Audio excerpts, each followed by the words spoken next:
All India student association के इस राज्य अधिवेशन में आए हुए आप सभी लोगों को मेरा क्रांतिकारी इस्तकबाल। जय भीम, जय मंडल, लाल सलाम। आज ऐसे वक्त में जब देश में सबसे ज्यादा संकट में कलम और किताब हो और जिस संविधान के जरिए इस मुल्क के आखिरी पायदान पर खड़े व्यक्ति को शिक्षा का अधिकार देने का सपना देखा गया हो, उस किताब, उस संविधान पर भी खतरा मंडरा रहा हो और शिक्षा को बाजार के भरोसे छोड़ दिया गया हो, ऐसे वक्त में इस राज्य अधिवेशन की जो मूल चिंता है शिक्षा के बचाने की, सामाजिक न्याय के बचाने की, इसके लिए सबसे पहले मैं पूरी राज्य इकाई को इस बात के लिए क्रांतिकारी इस्तकबाल करता हूं कि आपने सबसे जरूरी सवाल पर यह राज्य अधिवेशन रखा है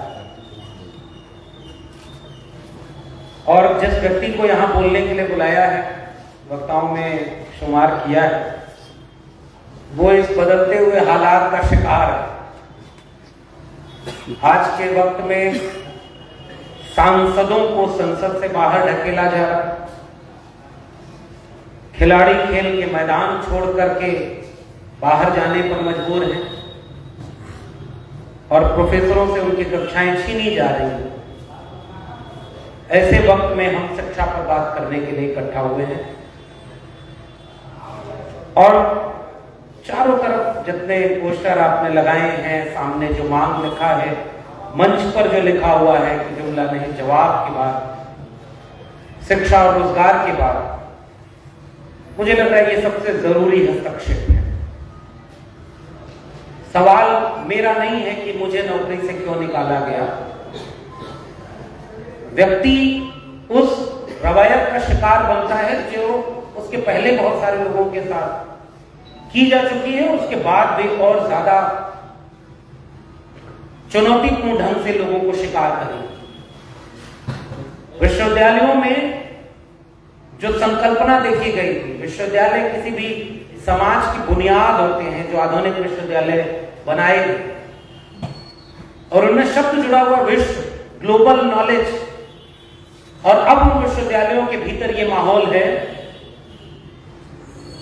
कि इस मुल्क के हुक्मरान जिन्होंने ये तय कर लिया है कि जैसे वो इतिहास में अमर होना चाहते हैं, उनकी डिग्रियां तक झूठी हैं और हमारे विश्वविद्यालय से हैं, उन्होंने अब ऐसे ऐसे लोगों को संस्थानों में रख दिया है जो जिनको निर्देश दिया गया है कि उनके विचारधारा के लोगों को देखकर विश्वविद्यालय में नियुक्ति दी जाए और अगर कोई उनकी विचारधारा से असहमत है, उनके खिलाफ कोई राय रखता है, तो उनको उस पूरी शिक्षा व्यवस्था से बेदखल कर दिया जाए और उसके शिकार हम जैसे लोग हैं और हम जैसे तमाम लोग हैं।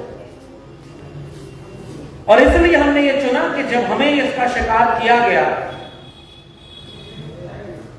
इस जुल्मत के दौर में लब खोलेगा कौन, अगर हम भी चुप रहे तो फिर बोलेगा।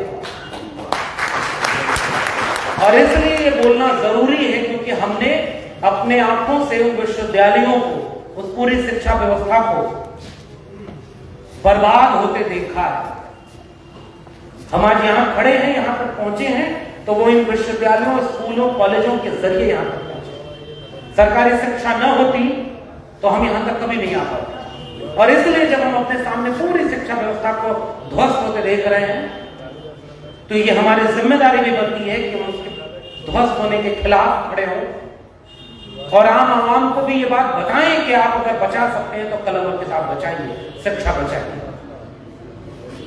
और इसलिए ये शिक्षा बर्बाद की जा रही है कि एक साथ कई तरह के काम वो कर सके। शिक्षा बर्बाद हो जाएगी, गरीब, कमजोर, मजलूम के हाथ से शिक्षा का अवसर छीन लिया जाएगा, तो एक अविवेकी भीड़ तैयार हो जाएगी जिसके पास कोई विवेक नहीं, सवाल पूछने की सलाहियत नहीं, चेतना नहीं, और उस भीड़ को फिर मजदूर में तब्दील कर दिया जाएगा जिसका लाभ पूंजीपति को होगा और अविवेकी भीड़ का फायदा मुल्क के तानाशाहों को होगा। वो जब चाहेंगे किसी दंगे में इस्तेमाल करेंगे, किसी और चीज में लड़वाने में इस्तेमाल करेंगे। और उस अविवेकी भीड़ के लिए उन्होंने अगले 5 साल तक के लिए 5 किलो अनाज मुफ्त में रेवड़ी की तरह बांटने का ऐलान भी कर दिया है। आप केवल पेट भरते रहिए, सरकार आपको 5 किलो अनाज देगी, आप सोचिए मत, आप सवाल मत करिए। इसलिए हमारा बोलना जरूरी है कि शिक्षा बर्बाद हो गई तो फिर सवाल करने और इस पूरे सिस्टम के ऊपर कोई चीज बन के रोके कि एकदम बर्बादी से बच जाए, इसकी गुंजाइश खत्म हो जाएगी। और इसलिए हम इस पूरे कन्वेंशन में इस बात को जब हमें निकाला गया तो हमने इसीलिए ये बात चुनी कि क्यों न पूरे देश में इस बात को तो रखा जाए कि ये शिक्षा कैसे बर्बाद हो रही है।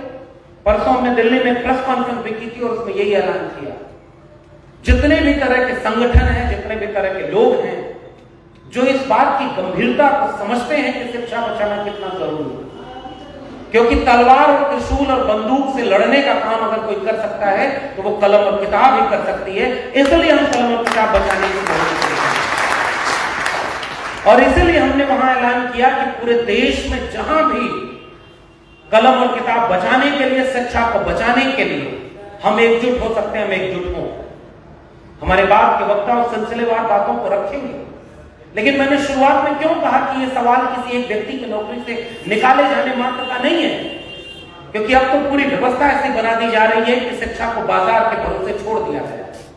नई शिक्षा नीति, कोविड की आड़ में, आपदा मौसम में बदलने वाले लोग 3 कानून लेकर आए, किसानों के जीवन सुधारने के नाम पर कृषक कानून, मजदूरों के लिए श्रमिक सुधार कानून और नई शिक्षा नीति। किसानों ने तो दूर से पहचान लिया कि फसलें और नस्लें बिक जाएंगी, सड़क पर पड़ गए, 13 महीने संघर्ष किया, 750 किसान शहीद हो गए, लेकिन कुछ देर के लिए ही सही अपनी फसलों और नस्लों को बिकने से रोक लिया, मगर इस मुल्क के लोग कलम और किताब को बिकने से नहीं रोक पाए और नई शिक्षा नीति लागू कर दी। और ये बहुत बड़ा खतरा इस देश के सामने, जो शिक्षा नीति साफ तौर पर कहती है कि 40% सिलेबस तो सीधे ऑनलाइन मोड में चला जाएगा, स्वयं ऐप से पढ़ाई की जाएगी। नई शिक्षा नीति साफ कहती है कि क्लोजर और मर्जर की पॉलिसी लागू होगी। कहां नए स्कूल कॉलेज विश्वविद्यालय खोले जाने थे, अब वो स्कूल कॉलेज विश्वविद्यालय बंद किए जाएंगे। अगले 20 साल में उनको कम करके 15,000 डिग्री कॉलेज तक लाया जाएगा, बजट घटाया जाएगा। और उसके साथ पहले यूजीसी हुआ करती थी, यूनिवर्सिटी ग्रांट कमीशन, अब हेफा बना दिया गया है हायर एजुकेशन फंडिंग एजेंसी। आप लोन लीजिए अगर आपको कोई विश्वविद्यालय चलाना है, और लोन लेने का जो आंकड़ा है वो डीयू और जेएनयू जैसे विश्वविद्यालयों का इतना ज्यादा बढ़ चुका है कि वो अगले कई सालों तक लोन चुकाने की स्कीम नहीं है। तो इसलिए लाया गया सेल्फ फाइनेंस कोर्स। उन पाठ्यक्रमों को लाइए जो बाजार में बिक सकते हैं, और उन पाठ्यक्रमों की डिग्रियों को जो खरीद सकते हैं उनके लिए शिक्षा के दरवाजे खोलेंगे। जिसकी जेब में पैसा नहीं होगा, अब उसके लिए उच्च शिक्षा के दरवाजे पूरी तरह बंद होंगे। और ये दस्तावेज पूरे देश में लागू हो चुके हैं, कोई हलचल नहीं इस देश में। इसलिए हमारी जिम्मेदारी है कि हम उस हलचल की गुंजाइश को टटोल दें। और क्योंकि हम पढ़े लिखे लोग हैं, हमने कलम और किताब हाथ में लिए, तो हम इन दस्तावेजों को पढ़ सकते हैं। अभी ये अधिवेशन की शुरुआत में जो प्रस्ताव रखा गया, किसी समय जो सड़क पर बाहर रिक्शा चला रहा हो, कोई ठेला चला रहा हो, कोई खेत में काम कर रहा हो, कोई मिल में मजदूरी कर रहा हो, उसे नहीं पता कि विश्वविद्यालयों और शिक्षा को कैसे बर्बाद किया जा रहा है। इसलिए यह जिम्मेदारी हमारी है कि हम उस व्यक्ति तक पहुंचकर समझाएं कि अब शिक्षा आपके बच्चों को नहीं मिलेगी, केवल स्कूलों में मिड डे मील बचेगा।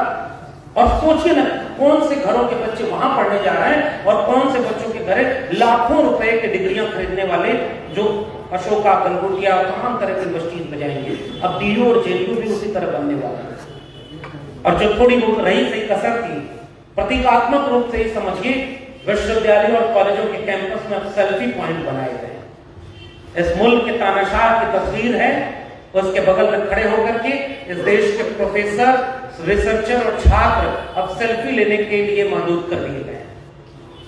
कोई हलचल नहीं, कोई उस पर विरोध नहीं, कोई उस पर आलोचना नहीं। और इस तरह से पूरा सिस्टमेटिक ढंग से पूरी शिक्षा व्यवस्था को चौपट किया जा रहा है। इसलिए इस राज्य अधिवेशन की जो चिंता है, कोई छात्र संघ चुनाव नहीं होते, यह आपने अपने प्रस्ताव में कहा। और कल्पना करिए कि अब धीरे धीरे स्कूलों का मेटा स्कूल कॉन्सेप्ट लाया गया। सरकारी स्कूल का बजट कम किया जाएगा और जिले में एक मेटा स्कूल बनेगा।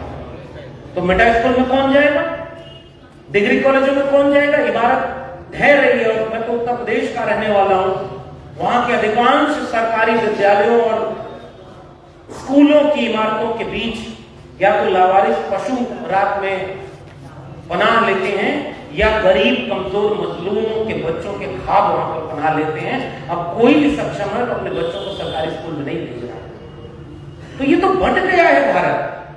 आप अगर गरीब कमजोर मजलूम घर में पैदा होते तो तय हो गया कि आप आगे कितनी पढ़ाई करेंगे और कौन सी नौकरी आपको मिलेगी। और इस तरह से बाकायदे इस भारत को बांटा जा रहा है। और ये सब इसलिए किया जा रहा है कि जिस दिन आरएसएस के विचारधारा के लोग ये कहें कि संविधान को बदलना है तो बाकी लोग समझ ही न पाए कि संविधान के बदलने के बाद क्या होगा और संविधान बदल दिया जाए। इस सब बर्बादी को बचाता कौन? शिक्षित और जागरूक जनता, चेतना संपन्न जनता ही तो बचाती है। और आप जिस मंच का नाम आपने रखा हो कॉमरेड चंद्रशेखर और रोहित वेमुला हॉल, तो आज कॉमरेड चंद्रशेखर की या रोहित वेमुला की वो पूरी शहादतें हम सब से एक सवाल पूछती है कि हमारी आंखों के सामने स्कूल, कॉलेज, विश्वविद्यालय बर्बाद किए जा रहे हैं तो हम कहां पर खड़े हैं? हम जानते हैं कि इस देश की जनता, पहले एक जमाने में प्याज का दाम बढ़ने पर सरकार गिर जाती थी, अब किसी भी चीज का दाम बढ़ जाए कोई हलचल नहीं देश में। चुनाव सामने है और देश में कोई जन आंदोलन जैसा कोई आक्रोश, कोई माहौल नहीं दिख रहा है, तो इसे बनाने की जिम्मेदारी हमारी ही है ना। और क्या हम शिक्षा पर, सामाजिक न्याय पर कोई जन आंदोलन खड़ा करने की स्थिति में है? मुझे लगता है कि इस अधिवेशन की भी चिंता यही है। मैं भी इस चिंता में अपनी चिंता शामिल करता हूं। और हमने तो कबीर को पढ़ा है ना कि कबीरा खड़ा बाजार में लिए लोकाठी हाथ, जो घर जा रहे हो आप ना चले हमारे साथ। तो हमने ये तय कर लिया कि अब तो इस मशाल को लेकर के सड़क पर उतरेंगे, शिक्षा बचाओ संविधान बचाओ का पूरी मुहिम को लेकर आगे बढ़ेंगे। और मैं बधाई देता हूं इस पूरे राज्य अधिवेशन की पूरी समिति को, जिन्होंने शिक्षा और सामाजिक न्याय की इस चेतना को बचाने और बनाने के लिए यह अधिवेशन रखा है। आज से अगर हम ये मुहिम कम से कम उत्तर भारत में शुरू कर दें और केवल ये बताएं कि शिक्षा कैसे बिक रही है और कैसे निजी हाथों में चली गई।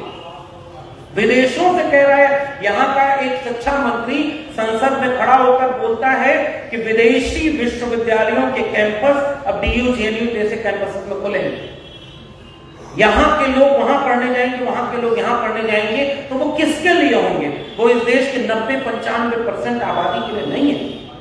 वो थोड़े से लोगों के लिए वो कैंपस को सहूलियतें दी जा रही है।